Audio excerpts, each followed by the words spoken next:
Hello everyone, welcome to biology class. आज हम इस क्लास के अंदर सॉल्व करेंगे एचपी टेट एग्जाम के प्रीवियस ईयर क्वेश्चंस।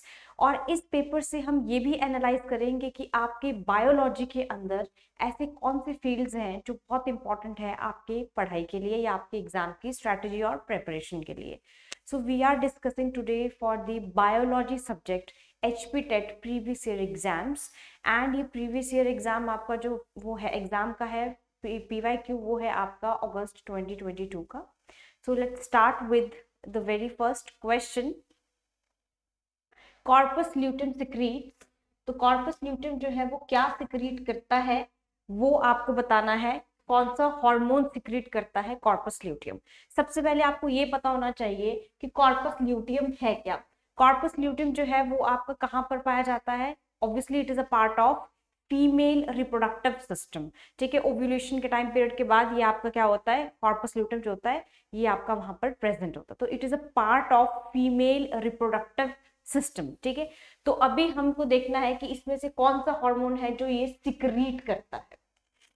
ठीक है जी, तो अगर मैं ये देखूं LH is luteinizing hormone, luteinizing hormone plus FSH। तो ये जो LH और FSH है ना, they are follicular stimulating hormone, मतलब फॉलिक्यूलर जो ग्रोथ में वहां पर ये आपकी हेल्प करते हैं। ठीक है, ओके जी। Next one is your oestrogen. ये आपका वो हार्मोन है जो आपकी फीमेल के सेक्सुअल कैरेक्टर्स को डेवलप करने में हेल्प करता है। ठीक है जी, तो ये भी नहीं होगा, ये भी नहीं है फॉलिक्यूल से, क्योंकि फॉलिक्यूल्स से रिलेटेड है दोनों, तो ये तो नहीं होंगे। अब आपका आता है ईस्ट्रोजन, ये तो डेवलपमेंट से रिलेटेड है, तो ये भी नहीं होगा। कॉर्पस ल्यूटियम से अगर कोई है तो वो कौन सा है, progesterone. So the correct answer is progesterone. This is the one way. ठीक है, मैं अपनी बहुत सारी वीडियोस में ये चीज बताती हूँ कि this is the simplest way to solve any question in your exam.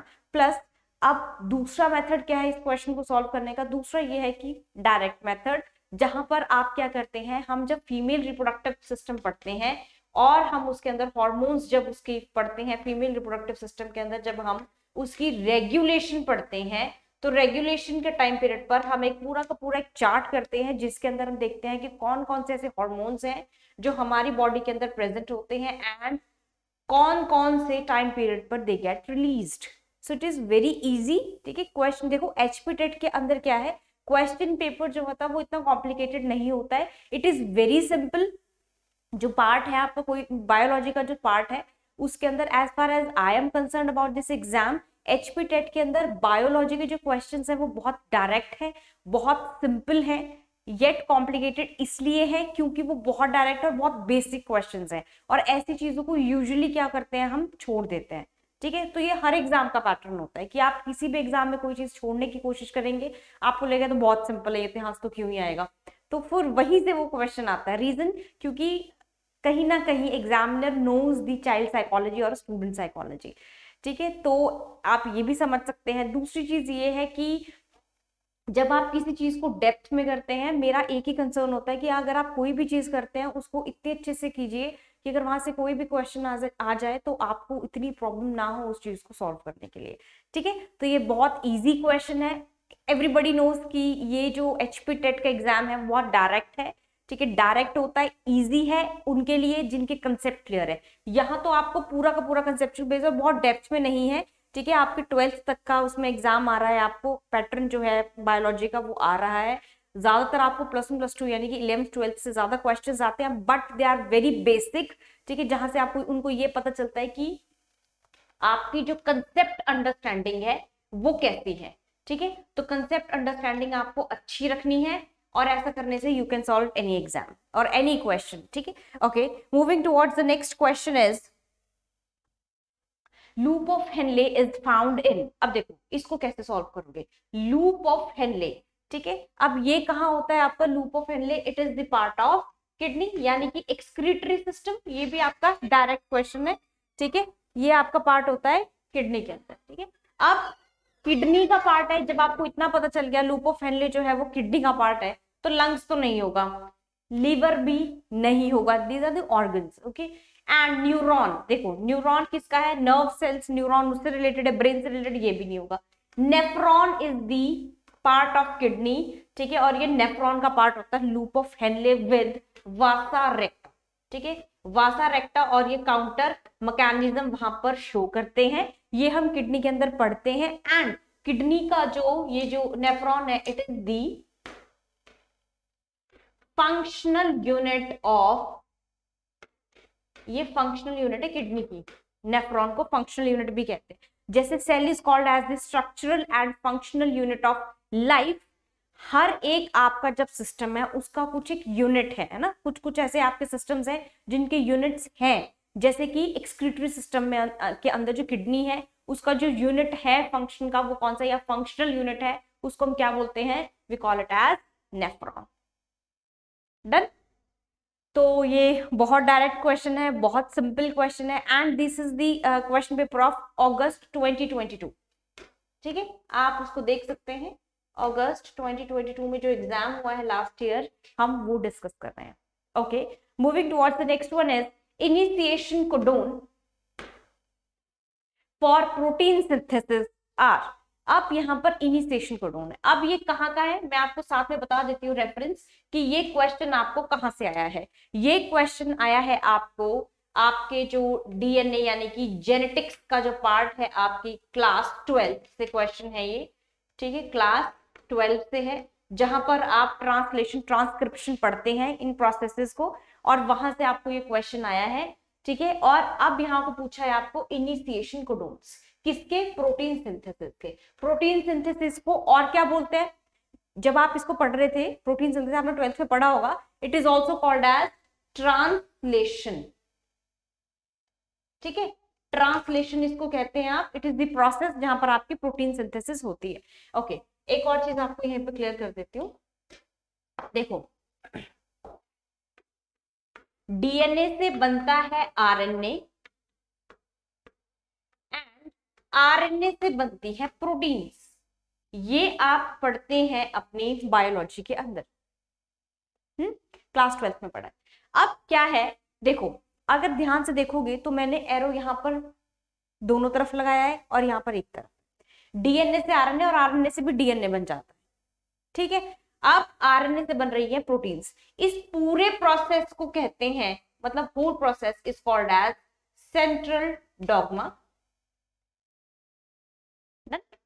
Okay, अब डीएनए से आरएनए बनने के प्रोसेस को we call it as transcription.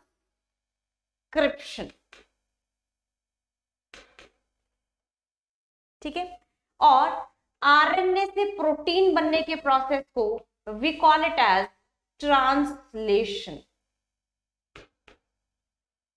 ठीक है, फिर आप इसको फर्दर पढ़ते हैं कि ट्रांसक्रिप्शन जो है वो प्रोकैरियोट्स के अंदर कैसी होती है, दो तरह के सेल होते हैं ना, एंड यूकैरियोट्स के अंदर कैसी होती है।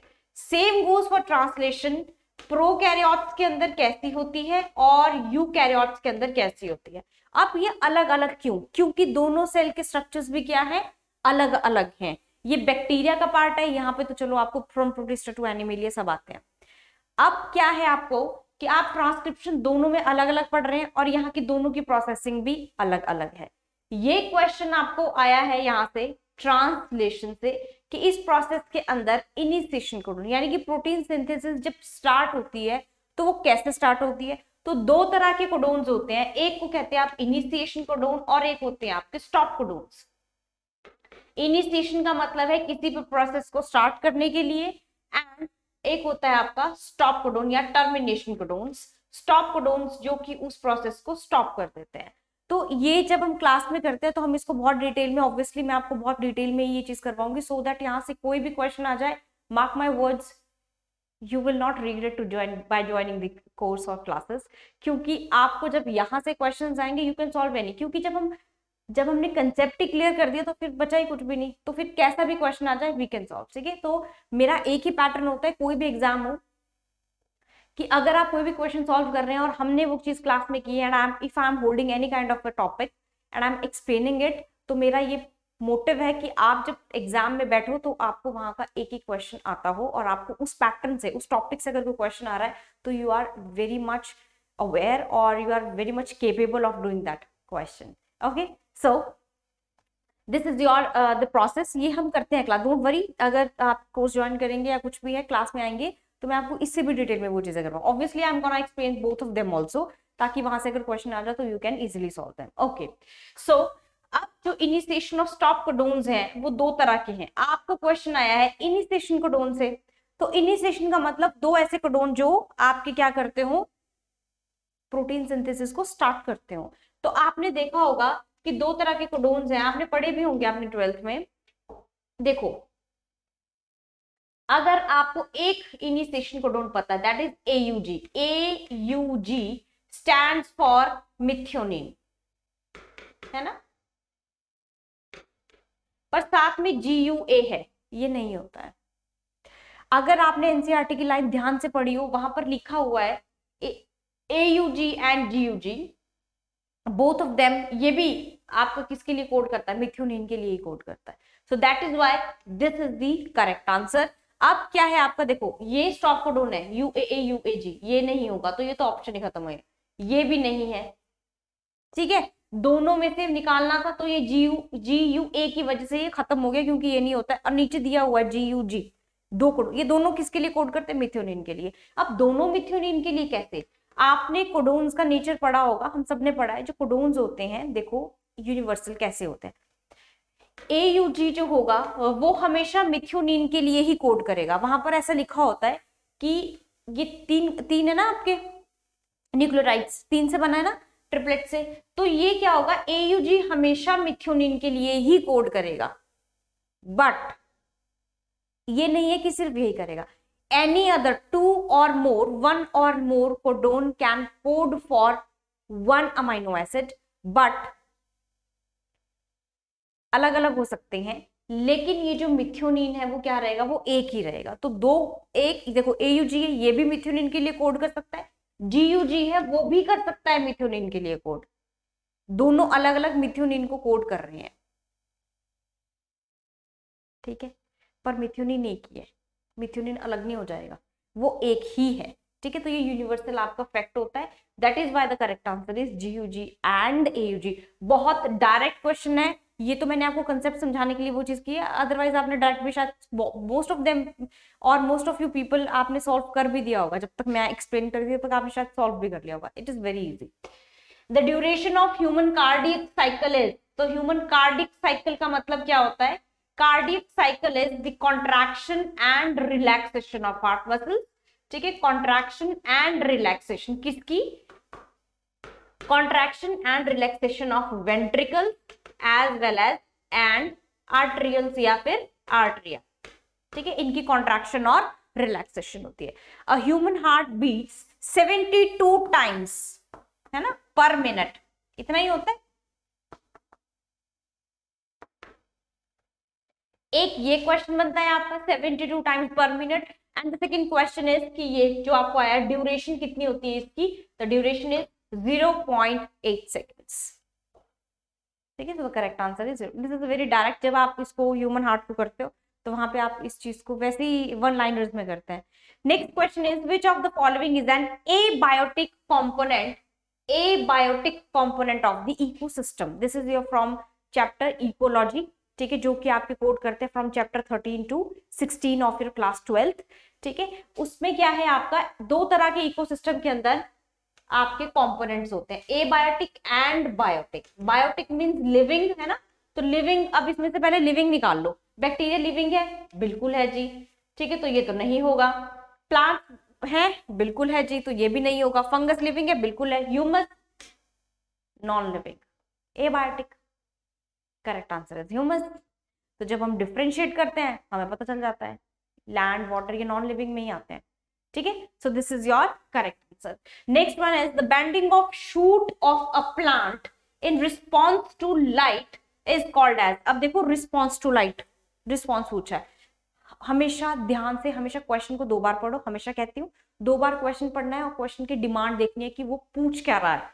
The bending of the shoot of a plant, shoot की बात कर रहे हैं, शूट यहाँ पर कीवर्ड है, plant and response to light, यानी लाइट वाला। तो लाइट वाला ऑप्शन कौन सा इसमें, phototropism is the movement और बेंडिंग, तो the correct answer is phototropism.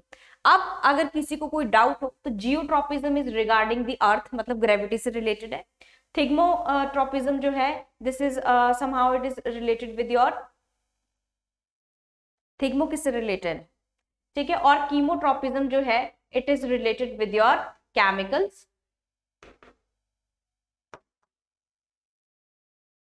ठीक है, और थिग्मो मुझे कमेंट करके बताओ कि किससे रिलेटेड है, ठीक है, फिर मैं लास्ट में भी बता देती हूँ कि किससे रिलेटेड है, ठीक है। Okay, the bending of the shoot of a plant is response to light is called as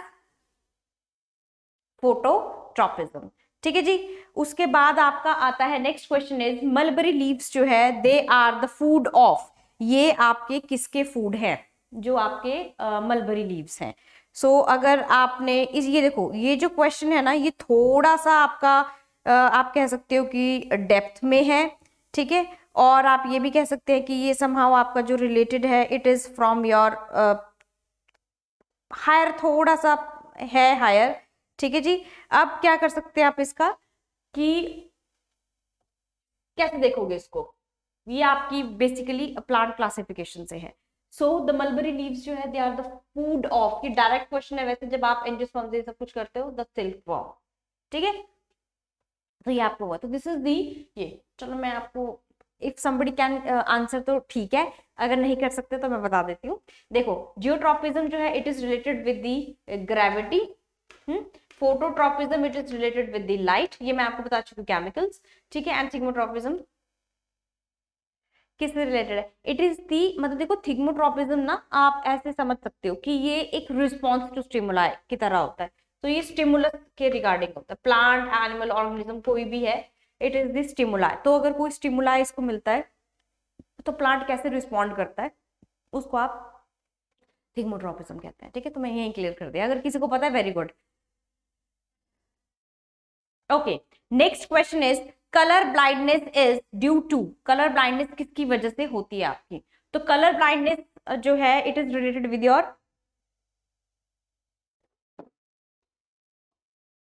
colour blindness, it is related with retina, ठीक है। अब देखो जो रेटिना है ना इसमें दो तरह के आपके पार्ट्स है divided, rods and cones. Rods carry the pigment called as rhodopsin and cones carry the iodopsin,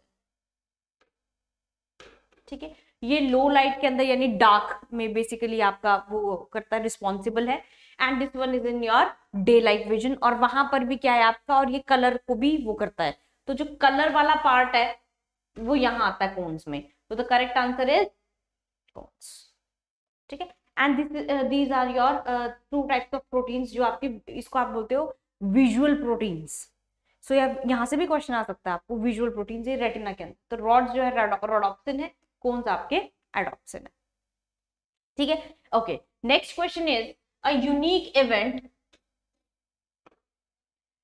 N event unique to angiosperms का मतलब है कि एक ऐसा इवेंट बताओ जो सिर्फ और सिर्फ एंजियोस्पर्म्स में होता है, यूनिक है ना इसीलिए, ठीक है। प्लांट तो वैसे बहुत सारे हैं, प्लांट की क्लासिफिकेशन भी बहुत बड़ी है, तो उसके अंदर सिर्फ एक ऐसा फीचर जो सिर्फ एंजियोस्पर्म शो करते हैं और कोई शो नहीं करता, then the correct answer is double fertilisation. Sexual reproduction सब करेंगे, पॉलिनेशन कोई भी कर सकता है, स्पोर फॉर्मेशन तो बैक्टीरिया के अंदर भी होती है एंडोस्पोर की फॉर्म में इन दी अनफेवरेबल कंडीशंस, तो वो नहीं है, the answer is double fertilisation, ठीक है। इसके अंदर क्या होता है, एंजियोस्पर्म्स के अंदर आपकी डबल फर्टिलाइजेशन, यानी कि एक होती है आपकी, डबल क्यों कहते हैं, the one is syngamy and the other one is triple fusion,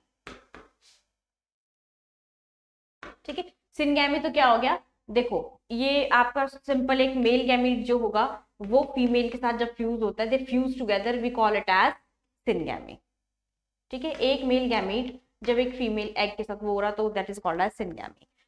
triple fusion के अंदर क्या होता है, आपके दूसरा जो मेल गैमीट है वो आपका क्या करेगा, फ्यूज करेगा डिप्लॉयड सेकेंडरी न्यूक्लियस के साथ, second male gamete diploid secondary nucleus के साथ। मैं अभी आपको शॉर्ट में बता रही हूँ क्योंकि ये क्लास नहीं चल रही है, अगर क्लास में आओगे तो obviously I am gonna tell you कि डिप्लॉयड सेकेंडरी न्यूक्लियस बना कैसे, वो है क्या, सिंगैमी में मेल गैमेट कहाँ से आया, फीमेल गैमेट कहाँ से, तो इट्स अ होल प्रोसेस, तो डोंट थिंक कि यहाँ भी कट शॉर्ट में चल रहा है तो मतलब कि आपको कुछ चीज एक्सप्लेन नहीं हो रही है, इट इज लाइक कि क्वेश्चन की डिमांड है उस हिसाब से मैं आपको बता रही हूँ कि ये यूनिक डबल फर्टिलाइजेशन बोलते किसको है। डबल फर्टिलाइजेशन सिनगैमी और ट्रिपल फ्यूजन को बोलते हैं। जहां पर एक मेल गैमेट फीमेल के साथ हो that is called as syngamy, और ट्रिपल फ्यूजन का मतलब है जहां पर दूसरा जो मेल गैमेट है it is fusing with the diploid secondary nucleus, ठीक है, एम्ब्रियो सैक के अंदर, तो बन गया ट्रिपल फ्यूजन, एंडोस्पर्म 3n। सो ये दो प्रोसेसेस हैं, इनको कहते हैं, दो तरह से फर्टिलाइजेशन हो रही है, that is called as double fertilisation, और ये सिर्फ और सिर्फ एंजियोस्पर्म्स के अंदर होती है और किसी के अंदर नहीं होती, B it a gymnosperm, pteridophyte, ठीक है, ब्रायोफाइट, थैलोफाइटा, इनके अंदर नहीं होती है, किसी के अंदर नहीं होती है except the angiosperms. So this is the unique part for your angiosperms. Okay, I hope that you people are getting my points, ठीक है। तो मैं आपको बहुत उससे समझा रही हूँ कि देखो कितना ईजी है, ईजी है, बहुत ईजी है। जब पढ़ोगे ऐसे, जब हम क्लास में आओगे और हम पढ़ेंगे ही ऐसे, तो फिर मुझे नहीं लगता कि कोई भी ऐसा क्वेश्चन होगा जो छूट जाएगा। Okay, black rot of crucifers is caused by, so this is the जो ब्लैक रॉट डिजीज है it is caused by a bacterium, the correct answer is bacteria is called as Xanthomonas campestris, ठीक है, ये नाम है bacteria का जो cause करता है आपका black rot of crucifers. So this is caused by this one, और तो उसमें पूछा बैक्टीरिया। अब देखो क्वेश्चन जो आया ना, देखो अब यहां से थोड़ा सा एग्जांपल बताती हूँ कैसे।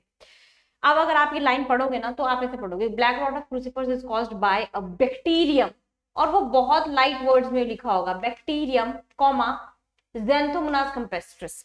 अब यूजुअली स्टूडेंट्स क्या करते हैं, वो बैक्टीरिया का नाम याद कर लेंगे बट वो ये नहीं याद कर पाएंगे, ये ध्यान में नहीं रखेंगे हम लोग कि ज़ैंथोमोनास है क्या, बैक्टीरिया है, फंगस है, वायरस है, ये क्या है, क्योंकि हमें लगता है यहाँ थोड़ी, हमें तो कहाँ से ऑर्गेनिज्म का नाम आएगा, बट यहाँ देखो क्वेश्चन में ऑर्गेनिज्म का नाम ही नहीं है, उन्होंने यही पूछ लिया, पहले वाली चीज ही पूछ ली कि वो बैक्टीरिया है, फंगस है, वायरस है। अब हो सकता है आपको पेनिसिलिन पे क्वेश्चन आ जाए कि जो पेनिसिलिन है, ठीक है, एंटीबायोटिक है ना, penicillin it was caused by, sorry, it was developed by, it was आप ये कह सकते हो कि it was originated from bacteria, fungus, virus, ये सेम क्वेश्चन बन जाएगा।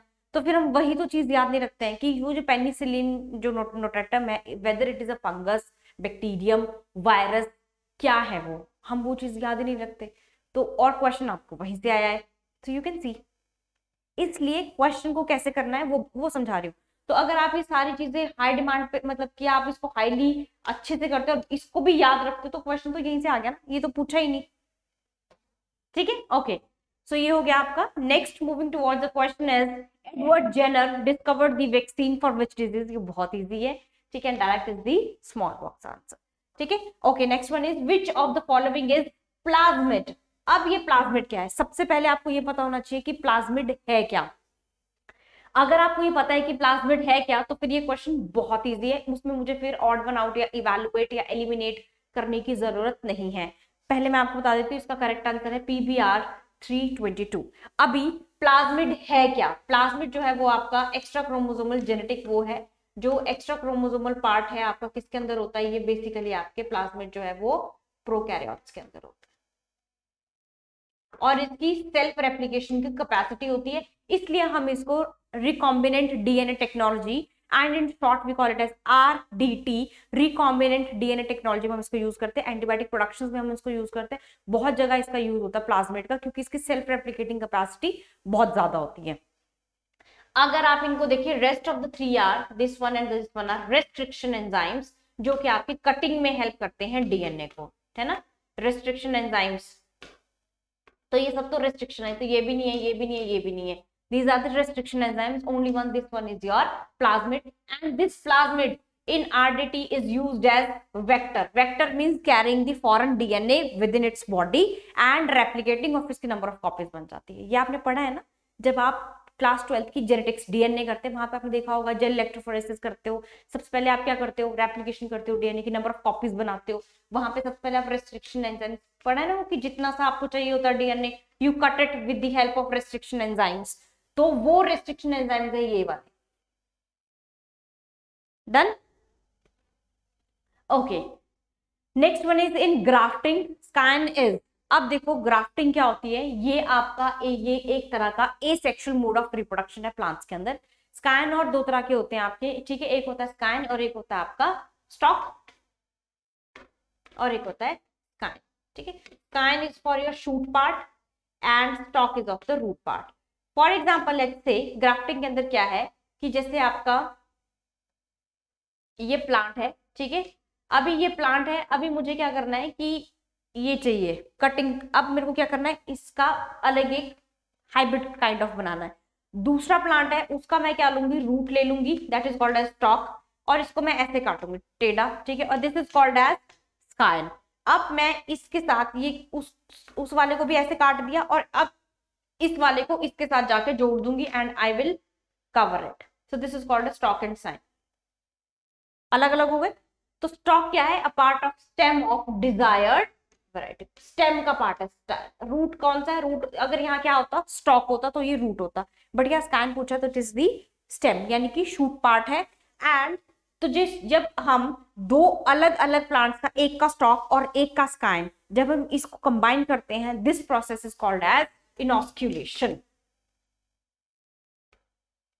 इनॉस्क्यूलेशन, तो हो सकता है आपको इनॉस्क्यूलेशन पे क्वेश्चन आ जाए, यू नेवर नो, ठीक है। तो मैंने आपको ये भी बता दिया यहाँ पे, okay. Stomatal movement is not affected by, very direct question, stomata की जो ओपनिंग और क्लोजिंग है वो किससे अफेक्ट नहीं होती, नॉट अफेक्टेड बाय।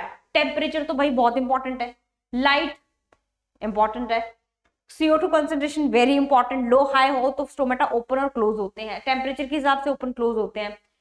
सिर्फ और सिर्फ ऑक्सीजन की कॉन्सेंट्रेशन की वजह से जो है वो अफेक्ट नहीं होते। So the correct answer is oxygen concentration. ये आप पढ़ते हो जब हम वो करेंगे, फोटोसिंथेसिस करते हैं या रेस्पिरेशन करते हैं, वहां पर हम फोटोसिंथेसिस एंड रेस्पिरेशन, वहां पर रेस्पिरेशन स्टोमेटा की जो मूवमेंट है वहां मैं आपको ये चीज बताऊंगी detail. Which of the following flowers only once in its life time, ये क्लास 12 से है, the correct option is bamboo species. Which book keeps records of all endangered species? Endangered species कौन सी होती है, जो खतरे में होती है ना, थ्रेट की वो खत्म ना हो जाए, तो इसको कौन सी बुक वो शो करती है, book that is red data book, ठीक है। उसके बाद pollen grains can be stored for several years in liquid nitrogen having temperature of -196 degree Celsius, ये भी आपकी बुक्स में दिया हुआ है, ठीक है, okay. Where does the fertilisation takes place in human, females के अंदर, फिर से ये रिप्रोडक्टिव सिस्टम से है, and the correct answer is fallopian tubes. Ovary तो पार्ट है ना, यूट्रस, ओवरी तो एग हो गया, यूट्रस, सर्विक्स तो पूरा ब्रॉडर पार्ट है, the answer is fallopian tube. World ozone day is celebrated on, ozone day पूछा है, 5 जून को कौन सा होता है, एनवायरमेंटल डे, ठीक है। 21 अप्रैल को सिविल सर्विसेज डे, और 2 अप्रैल को होता है आपका अर्थ डे। बचा क्या फिर, 16 सितंबर, द करेक्ट आंसर इज 16 सितंबर। World ozone day is celebrated every year, ठीक है, okay. Who discovered recombinant DNA technology, discovered recombinant DNA technology किसने डिस्कवर की, करेक्ट आंसर है कोहेन एंड बोयर ने। जो हरविंद खुराना है इन्होंने आपकी की है न्यूक्लियोटाइड्स के बेस का वो बताया गया, न्यूक्लियोटाइड्स के बारे में बताया गया। वॉटसन ने डबल स्ट्रैंडेड नेचर यानी कि सेमी कंजर्वेटिव नेचर बताया गया है डीएनए का। सटन और बोविरिन ने आपकी दी है क्रोमोसोमल थ्योरी, ठीक है। तो सारे बता दिए मैंने आपको किसका क्या है, but the correct answer is Cohen and Boyer. तो जब आप ये चीज करेंगे, देखो कोई भी चीज हम क्लास में करेंगे, ऑब्वियसली साइंटिस्ट से लेके हिस्ट्री से लेके उसके प्रेजेंट सिचुएशन में आपको सब कर पाऊंगी, तो डोंट वरी कि ये ओजोन डे ये वो, ये थोड़े से ऐसे होते हैं कि ऑब्वियसली साइंस से रिलेटेड है तो आ सकते हैं, तो साइंस वाले जो पार्ट है ऑब्वियसली वो आपको करने हैं, मेक अ चार्ट, और उस पर वो थोड़ा थोड़ा उसमें लर्न नहीं करना होता कुछ भी, और यहाँ पर भी कुछ भी लर्न नहीं करना है। हम जब क्लास में भी मिलते हैं, जो स्टूडेंट्स मेरी क्लास लगाते हैं, दे नो कि मैं हमेशा इस चीज पे फोकस करती हूँ कि नेवर लर्न एनीथिंग, है ना, याद नहीं करना है कुछ भी, अपने आप याद हो जाता है जब आपको चीजें समझ आ जाती है। जब आपको कोई इंसान आपसे बात करता है, आप एग्जाम्पल के तौर पे बता रही हूँ, तो जैसे आपने पढ़ा कहीं पे कि बस खाई में गिरी, न्यूज़पेपर पढ़ा, अब आपने वो याद थोड़ी की, आपको 4 साल बाद भी पूछेंगे, आपको पता होगा 2011-12 में वहां पर बस गिरी थी, यहाँ पे पहले भी एक बार बस गिरी है, आपको वो चीज कैसे याद, आपने याद की नहीं ना, क्या था, कॉन्सेंट्रेशन इतनी ज्यादा थी, वो इतना आप इतना इंटरेस्ट था आपको उस चीज में कि आपको वो चीज याद रही। वही इंटरेस्ट वही चीज जब यहाँ डेवलप कर लोगे तो कुछ भी याद करने की जरूरत नहीं है, वो ऑटोमेटिकली चीजें हो जाती हैं, ठीक है जी, okay. Which one of the following is an example of ex situ conservation. अब एक्स दो तरह की कंजर्वेशन होती है, ex situ and in situ. Ex situ means taking this things और द प्लांट्स और organism to the other place, उस place से हटके। इन सीटू का मतलब वहीं पर जहां पर वो है।